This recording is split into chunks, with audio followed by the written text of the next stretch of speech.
ඔබේ ඔය ප්‍රශ්නයට විසඳුම අද දේව වචනය තුළින් ස්වාමීන් වහන්සේ ඔබට දෙනවා.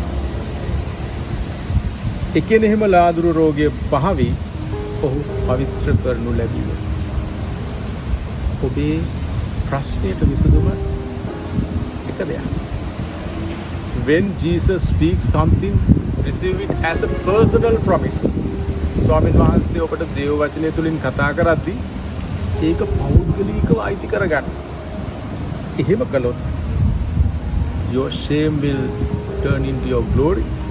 ඔබේ ලැජ්ජාව ඔබේ මහිමය බවට පත් වෙනවා. Your failure will turn into your victory. ඔබේ පරාජය ඔබේ ජයග්‍රහණය බවට පත් වෙනවා. අනිවාර්යෙන්ම උන්වහන්සේ ඔබේ ජීවිතේ පුදුමාකාර වෙනසක් කරනවා.